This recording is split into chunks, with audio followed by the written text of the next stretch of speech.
conta aí, Fábio, conta aí que isso aí é importante a gente trazer, porque não é, pessoal, não é caro. Caro é você fazer uma manutenção corretiva. Isso é importante. O que a gente consegue trazer de retorno do investimento com um profissional com conhecimento de diferentes tipos de integração de sistema, de protocolos, de tecnologia, somado às soluções que a gente tem, como as soluções que o Fábio vai apresentar ainda da Giatec, mais as soluções aqui da BeerMind que a gente tem, você vai ver que o custo é bem baixo, considerando a economia que a gente tem, né? Fale um pouquinho disso, Fábio, por favor. Como é que é o retorno do investimento como esse? Eu acho que isso é um ponto importante, porque, por exemplo, hoje tudo para empresas, principalmente nas multinacionais, o pessoal fala muito de payback, porque sem o payback você não consegue ter o valor do budget aplicado para investimento. Quando a gente fala, vou dar um exemplo de um motor que custa R$ 200.000, pô, se o motor der problema, como que você vai falar pro cara do seu de compras? Cara, vou ter que gastar R$ 200.000 para comprar um motor novo, porque não é um motor que tem em prateleira, além do prazo que vai demorar para chegar, que a gente está passando por uma escassez de componente, uma escassez de produtos. Quando a gente tem uma solução dessa aplicada, não chega a 10% do valor do motor desses, por exemplo, porque é uma solução que é um custo muito acessível para os processos industriais. Claro, tem diversos tamanhos de projetos, mas um projeto simples é um projeto que, para a empresa, é um projeto vantajoso. E a redução de custo é muito maior. Porque a partir do momento que você coloca um sensor de vibração e temperatura, por exemplo, a gente tem o GEA Control, que é um sensor nosso. Então, peraí, você vai falar do GEA Control, eu já quero fazer o seguinte.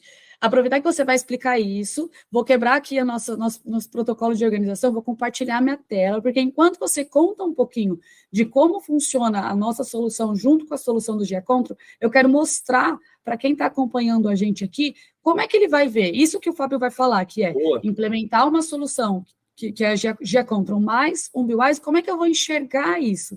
Então, vou compartilhar minha tela aqui, e aí, vamos lá, eu vou entrar na plataforma, no BeWise, deixa eu só ver se já está aparecendo aqui para vocês.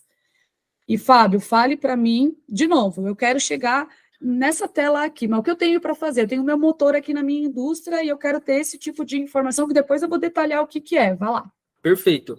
Hoje, por exemplo, se o cara tem um motor, geralmente nas indústrias hoje de qualquer segmento, alimentos, bebidas, farmacêutica, automotiva, ela tem motor. Tem motores que são críticos para o processo. E através de um sensor, no caso do GEA Control, que é um sensor wireless, um sensor que ele comunica sem fio com o sistema CPU central dele, nós conseguimos extrair os dados de vibração em X, Y, Z, temperatura. E com esses dados, igual a gente está vendo no dashboard aí, nós conseguimos gerar estatísticas e histórico, ou seja, nós conseguimos pontuar historicamente como que está o processo, como que aquele motor está trabalhando, e através disso, o sistema de PID, o sistema de anomalia, a IA do BeWise já consegue pontuar as anomalias para a gente junto no sistema.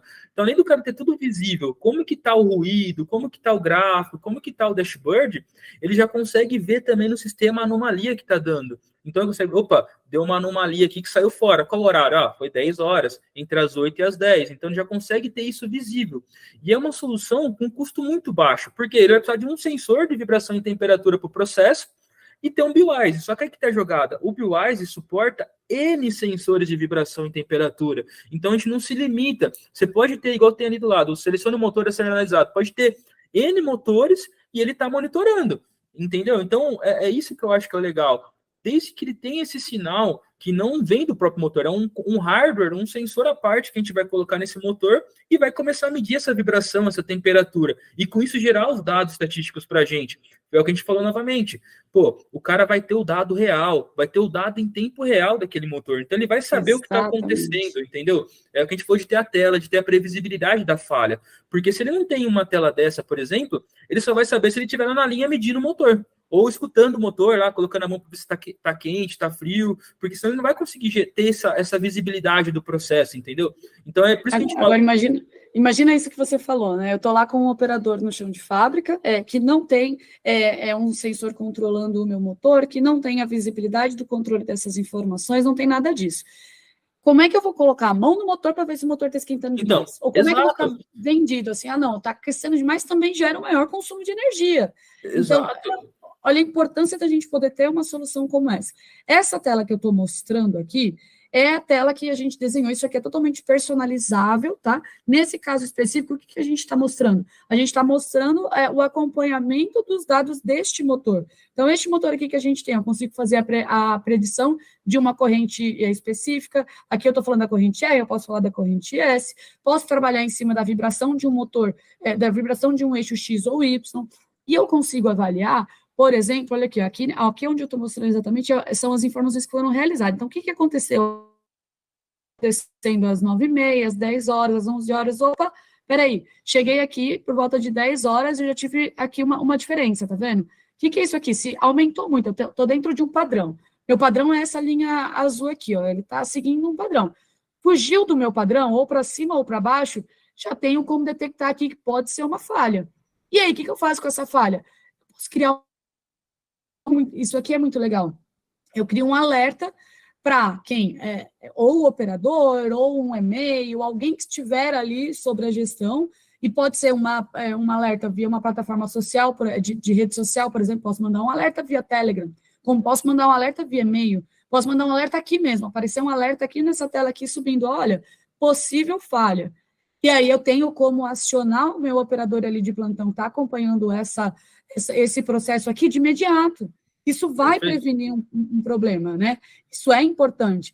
E um outro ponto que é importante que eu quero trazer aqui, por exemplo, quando eu estou falando aqui na predição de uma corrente, de uma corrente específica, eu estou acompanhando qual é o padrão de comportamento dessa variável que eu estou acompanhando aqui.